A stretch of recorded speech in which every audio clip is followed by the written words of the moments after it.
All right, so welcome to the Famicom Dojo commentary track. We've never done anything like this before.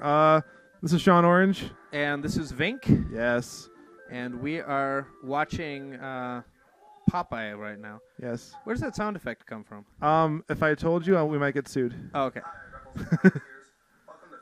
Oh, I like my shirt.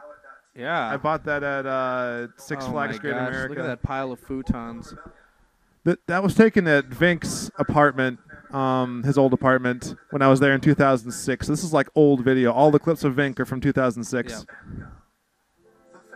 If anyone doesn't know what we're doing there, it's from the WarioWare game for Wii. And sampling that sound was a really pain in the butt. I love how we just say things that are already on the screen. Well, what should we say then? This episode came about. We had tried to do something on the Famicom, me and my Power TV cohort Phil Bond, for a while, but we had different visions for what to do here.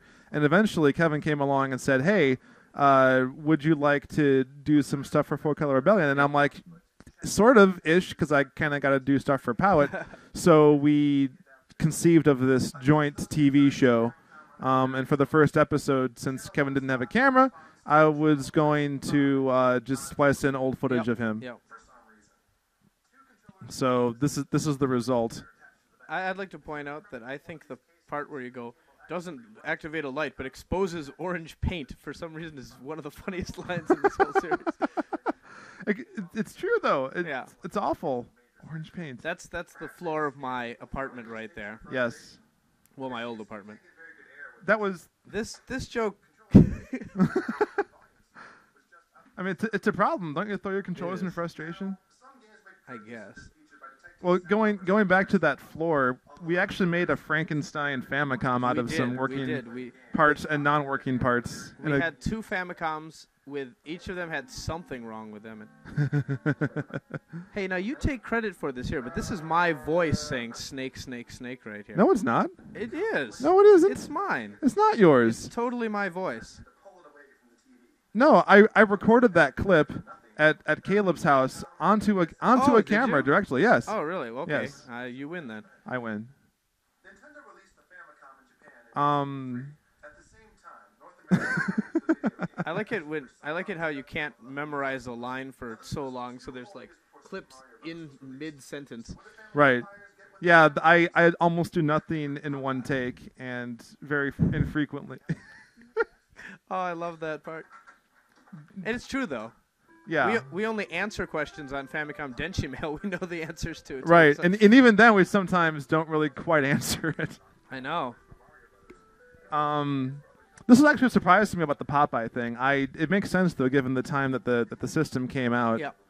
And it was an arcade port essentially. Something we didn't mention was when Popeye wasn't the only launch title. There was also Donkey Kong at that time.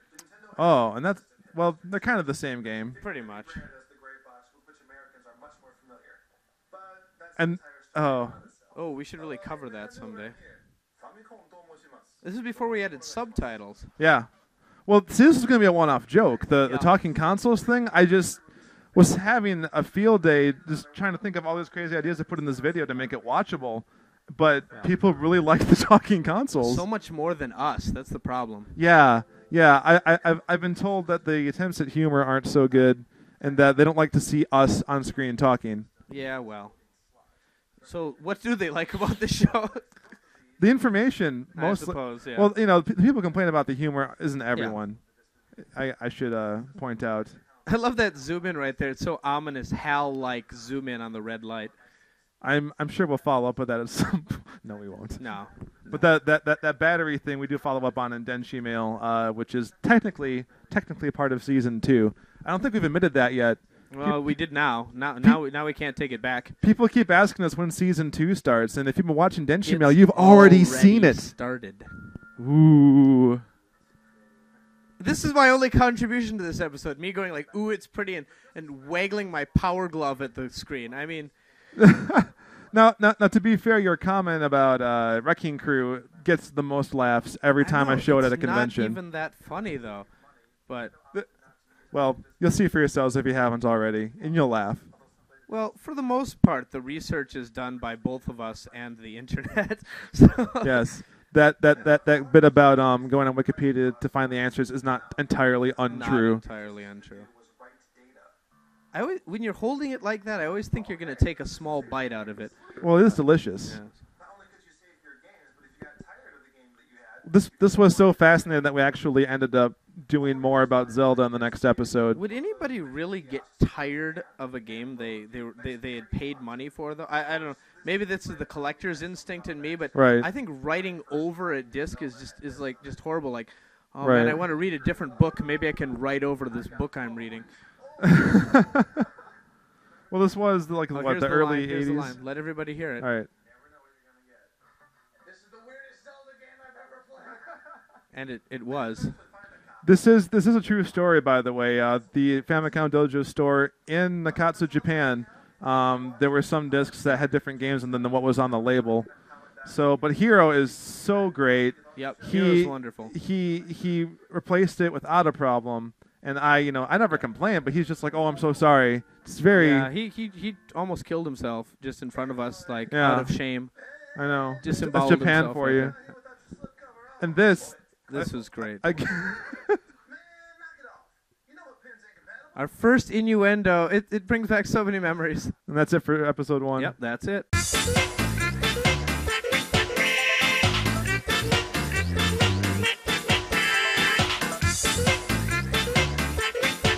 Famicom Dojo. It's full of poison.